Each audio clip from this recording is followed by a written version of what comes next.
Shalom e bem-vindos à Via Rápida Israel, uma frase do hebreu que significa amarás a Israel. Esperamos que vocês fiquem conosco porque nosso professor Dr. Baruch vai compartilhar um estudo expositivo da Bíblia. Dr. Baruch é professor titular no Instituto Zera Avraham, com sede em Israel. Ainda que todas as aulas no Instituto são dadas em hebraico, o Dr. Baruch fica feliz em compartilhar este estudo semanal com dublagem em português. Para mais informações sobre nosso trabalho em Israel, visite nosso site amarasaisrael.org. Fiquem agora com o Dr. Baruch e a aula de hoje. God has a wonderful promise for you. Deus tem uma promessa maravilhosa para você e para todo ser humano. E a razão pela qual eu sei disso é porque Deus nos diz que essa promessa é para a humanidade. E qual é essa promessa? É uma promessa de perdão. Uma promessa que Deus vai te perdoar. Não importa quem você seja, o que você fez. Se você bagunçou muito sua vida, Deus pode perdoar tudo. Ele quer perdoar tudo.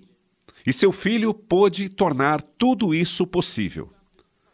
Uma coisa importante sobre esta promessa é que ele não somente vai te perdoar, mas também vai trazê-lo para o seu reino, um reino eterno, onde você habitará para todo sempre na presença de Deus. E esse reino de Deus é um lugar maravilhoso, extraordinário, perfeito, onde você estará desfrutando para todo sempre das promessas e das bênçãos de Deus. E ao ouvir isso, obviamente você pode pensar assim: qual é a pegadinha aqui? O que eu tenho que fazer? Quanto isso vai me custar? O que eu tenho que alcançar? A boa nova é que você não pode pagar por isso. Não é o que você faz no sentido de alcançar ou realizar. A Bíblia revela que é um presente gratuito, que Deus dá a você graciosamente. O que você precisa fazer não são obras. O que você precisa se chama fé. Ou seja, acreditar na promessa de Deus. Vamos entender melhor. O que significa acreditar na promessa de Deus? São duas coisas. A primeira, você precisa acreditar que você fracassou, que você é um pecador, um transgressor, que você não atendeu às expectativas dos padrões de Deus, como todos nós que não guardamos seus mandamentos. Portanto, somos culpados e merecemos ser castigados. É exatamente nesse sentido que estamos indo. Mas a boa nova é que você pode ser perdoado. Como? Acreditando, tendo fé no que o Filho unigênito de Deus fez. E o que ele fez? Ele, que não conheceu o que é o pecado, ele morreu naquele madeiro. Estou falando de Yeshua HaMashiach, Jesus Cristo, que morreu na cruz e derramou seu sangue para que pudéssemos ter a redenção eterna. E a confirmação de que esta obra, morrer na cruz, foi suficiente para redimir, é visto na ressurreição.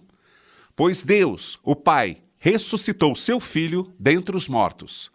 Se você acredita nessas duas coisas, que você é um pecador, e também na suficiência do que o Messias fez, a sua morte, o seu sepultamento e a sua ressurreição, você será um destinatário dessa promessa de vida eterna no reino de Deus.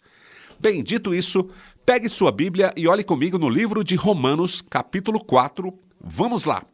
Livro de Romanos, capítulo 4. Esse conceito de não fazer nada, a não ser simplesmente acreditar nessa promessa maravilhosa, não é novo. Não se originou no Novo Testamento. Está também lá no Novo Testamento. Mas primeiro podemos ler sobre isso na Lei de Moisés, que está na Torá, que são os 5 primeiros livros da Bíblia, especificamente no livro de Gênesis. Observe o que Deus diz aqui sobre esse princípio. Somos declarados justos, ou seja, todos os nossos pecados, todas as nossas iniquidades, transgressões foram apagadas. Toda aquela dívida foi paga pelo sangue do Messias. E o que temos que fazer? Aceitar nisso pela fé. É por isso que ele diz: vamos continuar de onde paramos na semana passada, em Romanos capítulo 4, versículo 13. Pois não foi pela lei. Veja, essa expressão, não foi pela lei, diz respeito às obras da lei. Não é por meio das obras da lei que tudo vai se tornar realidade. A Torá não ensina isso. Não foi isso que Abraão viveu. Não foi isso que Deus disse a ele. Continue lendo. Pois não foi pela lei que a promessa foi feita a Abraão, nem a sua descendência. Voltando a Gênesis, Deus havia feito essa promessa para Abraão e para a descendência de Abraão. E quem são os descendentes de Abraão?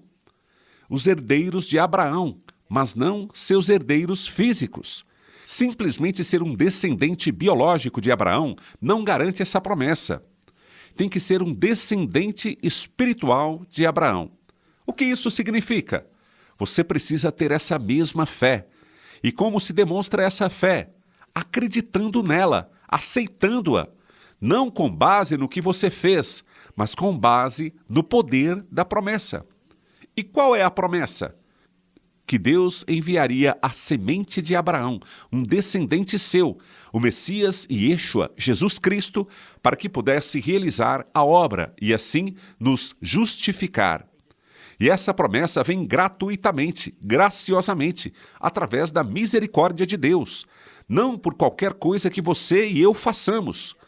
Continuando a leitura, pois não foi pela lei que a promessa foi feita a Abraão, nem a sua descendência. Que promessa? De que ele seria um herdeiro do mundo. O que significa um herdeiro do mundo? Bem, preste atenção na palavra mundo. Em hebraico, a palavra mundo é o termo olam. A Bíblia fala sobre este mundo, mas também sobre um novo mundo. O que é esse novo mundo? O reino de Deus. É por isso, em hebraico, podemos falar sobre Haolam José, este mundo, ou Haolam Rabá, o mundo vindouro. E esse mundo vindouro é a ele que Paulo está se referindo aqui. É o reino de Deus. Então, a promessa de herdar o reino não vem pela lei, pelas obras da lei, mas, ao contrário, ele vem por meio de uma promessa. E o que mais Paulo diz? Observe como essa promessa foi feita, mas pela justiça da fé. É muito importante que essas duas palavras estejam conectadas, justiça e fé. Foi isso que vimos na semana passada, quando lemos Gênesis capítulo 15, versículo 6. Abraão, Reimin Bashim Viaksha Vehalô Stataka. Sadaka. Estamos falando sobre a justiça que vem, porque Abraão acreditou em Deus. Esse é um princípio da Torá. A justiça vem por meio da fé. E é por isso que diz aqui, olhe no final deste versículo. Mas pela justiça da fé. É por isso que aprendemos na Torá, versículo 14. Porque se são os herdeiros, os que herdaram o reino de Deus, se esses são nossos herdeiros pela lei, o que aconteceria? Ele diz, a fé seria vã e a promessa seria anulada. Veja, está claro. A Escritura diz que é pela fé que tomamos posse da promessa que Deus faz, que nós seremos declarados. Assim como Abraão foi, nós seremos declarados justos. Conseguimos isso pela fé, não pelas obras. Mas isso não deveria nos surpreender, já que não poderia ser pelas obras da lei. E por que não? Porque a lei não nos foi dada até 400 anos depois, quando Deus se manifestou a Abraão e falou as palavras que lemos a partir de Gênesis 12, que a lei ainda não havia sido dada, pois veio cerca de 400 anos depois. Desse modo, não havia como ser justificado pelas obras da lei. Isso é ridículo. Alguém que pensa assim não conhece a Torá. Não. A Torá ensina a justificação pela fé. Vamos ler mais uma vez o versículo 14. Porque, se são os herdeiros pela lei, a fé seria vã e a promessa seria anulada. Agora, versículo 15. Porque a lei... E o que é a lei? A lei produz. E é exatamente isso que diz. A lei produz a ira. Mas o que é interessante, se você olhar no original, está escrito que a lei, a ira produz. Literalmente, essa palavra significa resolver. Afinal de contas, do que ele está falando? Quando você pega um homem natural, uma mulher natural, ou seja, o estado em que nascemos, e você pega essa pessoa e você aplica a lei à vida delas, o que a lei revela? Que somos culpados, que transgredimos a lei. Então é por isso que diz, olhe na Escritura, porque a lei produz a ira. Mas ele diz, onde não há lei, não há transgressão. O que ele está falando aqui? Quando ele diz que se não há lei, não há transgressão, ele está querendo dizer isso. Se não existe lei, eu não sei o quanto eu sou culpado, mas nós sabemos. Embora a lei não tenha sido dada, as pessoas perecem, o que significa que Deus colocou um castigo sobre eles com a morte, porque eles violaram a sua palavra, a sua instrução. Elas não eram pessoas santas e justas. A maioria das pessoas não percebe isso, pois não estavam ouvindo a sua consciência. Eles estavam apenas fazendo aquilo que queriam fazer. Mas agora a lei veio, e quando a lei é aplicada, ela me ensina. Eu sou um pecador, há transgressão em minha vida, portanto devo ser condenado. E eu deveria perguntar, será que existe alguma esperança para mim? Existe alguma maneira para que eu possa experimentar o perdão? Será que existe alguma maneira de poder ter um relacionamento com Deus vivo? E a resposta é sim, mas não pelas obras da lei. Quando a lei é aplicada a uma pessoa natural, ela simplesmente diz a essa pessoa que ela é uma pecadora.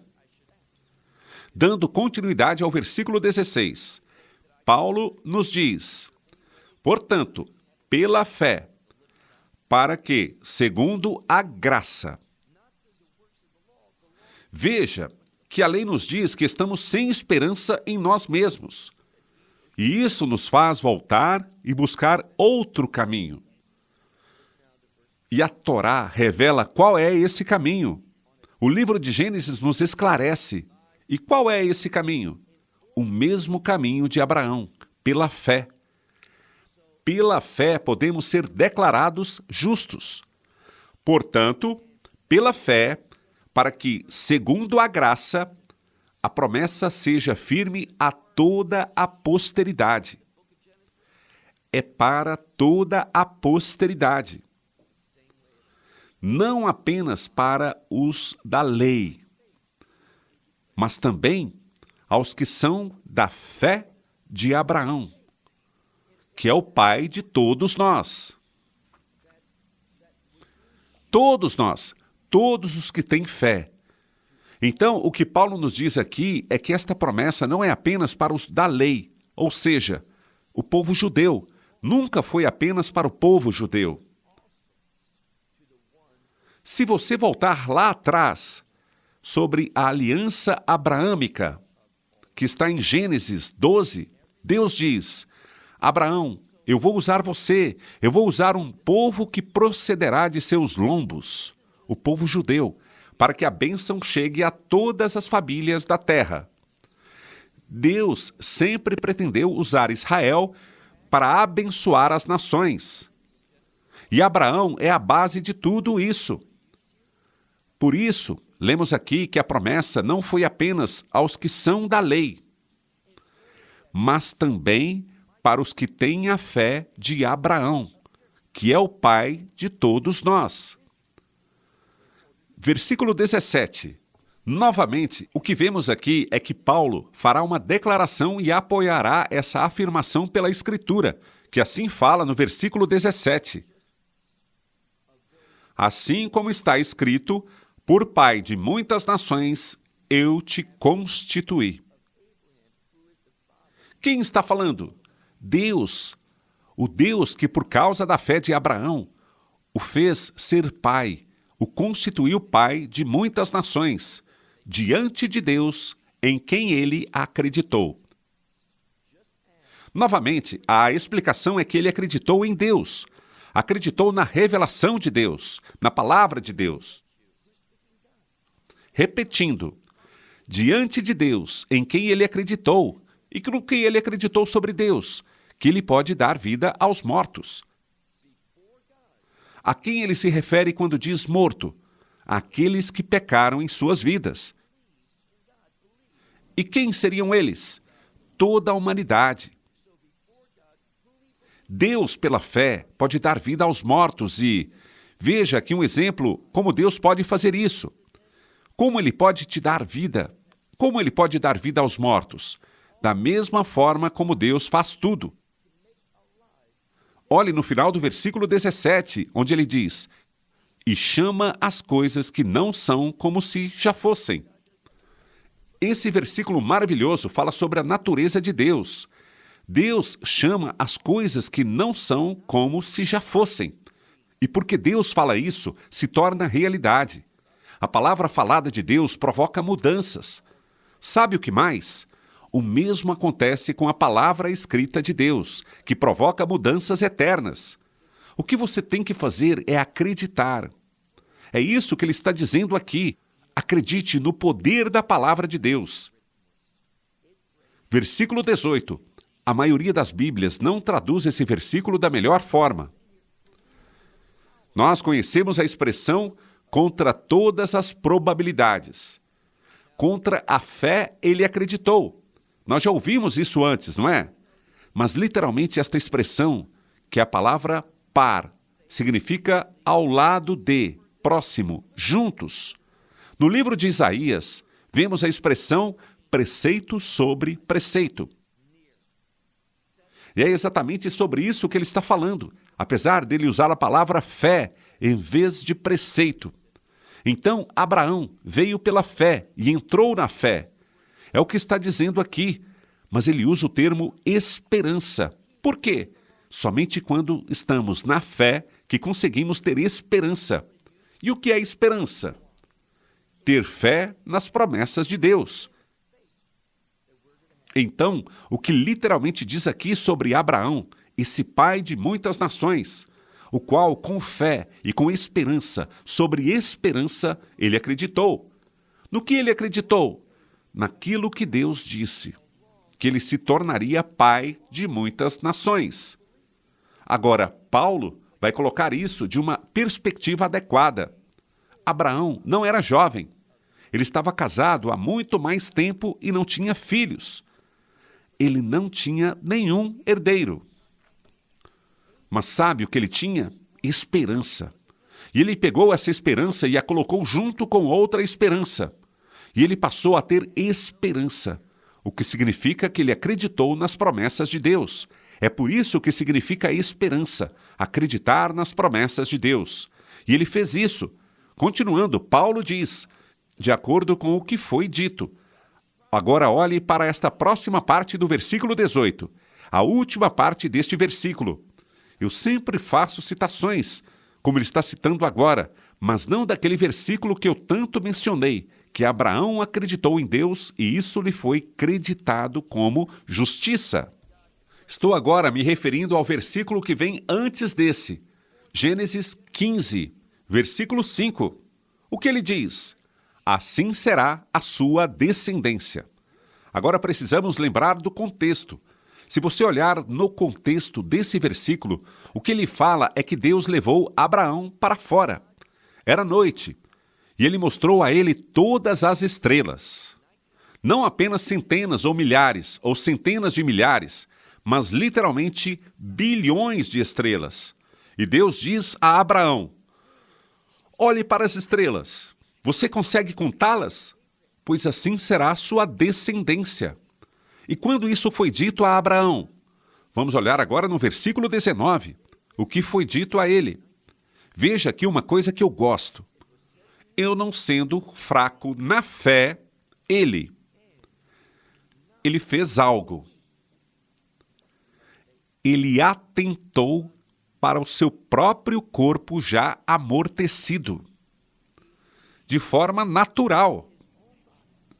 Seu próprio corpo estava quase morto, mas ele não considerou seu próprio corpo como se já estivesse morto, pois já tinha cerca de 100 anos de idade e também sem vida.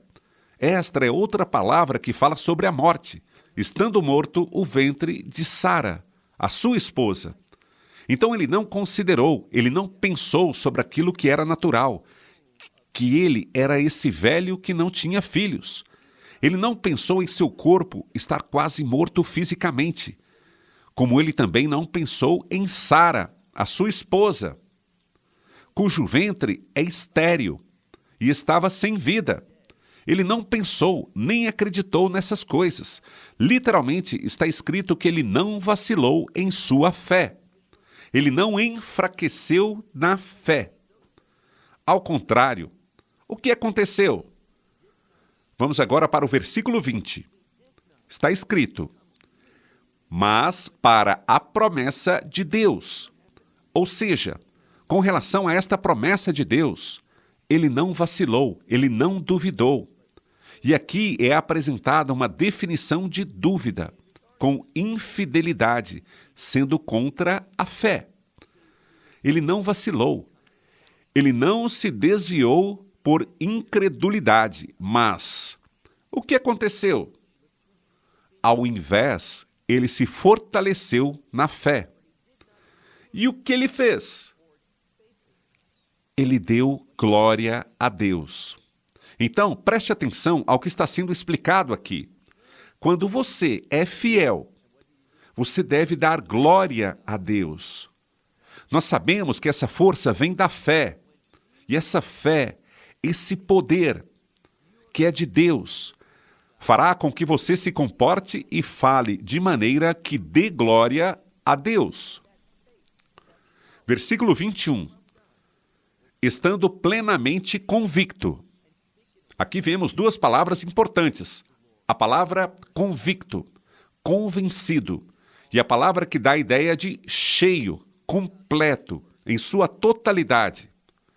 Talvez a melhor maneira de pensarmos nisso seria por meio da palavra garantia, tendo plena certeza de que o que ele tinha prometido, repetindo, tendo plena certeza de que aquele que prometeu é capaz de cumprir. Quem é aquele que prometeu? Deus. Então você até se pergunta, será que Deus é capaz de cumprir o que ele disse? Bem, vamos ver um exemplo de Deus fazendo exatamente isso. Lembra do que ele acreditava? Que Deus foi capaz de tornar vivo os mortos? E o ventre de Sara, ele estava morto, sem vida. Abraão era esse velho. Fisicamente, ele não era forte, mas ele era forte na fé. E não havia espaço para a infidelidade e a dúvida. Por isso, continuamos a ler. Tendo plena certeza de que aquele que prometeu é capaz de cumprir o que tinha prometido. Versículo 22. Assim também isso lhe foi imputado, considerado, creditado como justiça. O que isso quer dizer? É sobre o versículo de Gênesis 15, 6. Abraão acreditou em Deus, e isso lhe foi imputado como justiça. É sobre isso que fala o versículo 22. Agora vamos ao versículo 23. Não estava escrito. Então, não estava escrito que só por causa dele que lhe foi creditado, que lhe foi imputado. Versículo 24. Mas também por nós, a quem estamos prestes a ser considerados, tomados em conta. Por quê? Porque nós vamos ter a mesma experiência de Abraão. Sabe por quê? Pelo mesmo motivo. Porque aqueles que acreditam Acreditam em quê? Em toda a mensagem de vida àqueles que estão mortos. E qual é o melhor exemplo de Deus sendo capaz de fazer exatamente isso, de dar vida aos mortos? Ele vai nos dizer, olhe novamente, também no futuro, aqueles que estão prestes a receber a justiça, a serem considerados justos, são os que creem. Em quem? No Yeshua ressuscitado, nosso Senhor dentre os mortos. Veja que essa declaração remonta à ressurreição. Então é por isso que começamos assim. Sim, eu sou um pecador, mas eu acredito. Eu acredito em Deus e que Ele pode me levar, pois estou morto em minhas ofensas e pecados. E Deus pode me levar, estando espiritualmente morto, e me fazer viver. Por quê? Deus só fala isso porque Ele já enviou o seu Filho a este mundo para realizar a obra de forma que se torne realidade para mim. E para tornar realidade para você e para todos os seres humanos. Então vamos rever essa parte. Para os que creem naquele que, dos mortos, ressuscitou o Yeshua, que é Jesus, nosso Senhor. Versículo 25. Que foi entregue por causa de nossos pecados. A lei me ensina que eu sou um transgressor. Portanto, o Messias foi entregue por causa de nossas transgressões. Mas, diz aqui, mas ele ressuscitou para nossa justificação. Veja, foi somente por causa da fé na obra do Messias. Essa ressurreição aconteceu quando Deus, o Pai, disse sim à obra do Messias no madeiro da cruz. E ele certificou-se de que tudo aconteceu de forma perfeita ao ressuscitar o Messias dentre os mortos. Quando acreditamos na morte, no sepultamento e na ressurreição, confessar nossos pecados e reconhecer é a única maneira para que eu possa encontrar a justiça. E que também eu possa ser um destinatário da promessa de Deus. Qual promessa? De entrar em seu reino, nesse lugar maravilhoso, nesse lugar extraordinário, perfeito. Isso não vem pelas obras da lei, mas vem pela fé. Você não acreditaria nessa promessa maravilhosa que Deus te oferece mesmo hoje? Shalom, desde Israel. Shalom from Israel. Esperamos que você tenha desfrutado da aula de hoje e que possa compartilhá-la com outros. Te convidamos a participar e nos acompanhar a cada semana, a esta hora e por este canal, em mais um episódio de Amarás a Israel. Para mais informações em português, visite amarasaisrael.org, onde encontrará muitos outros estudos realizados pelo Dr. Baruch. Até a próxima semana. Que Deus, nosso Messias e Yeshua, nosso Senhor Jesus Cristo, te abençoe durante a sua caminhada com Ele. Shalom, desde Israel.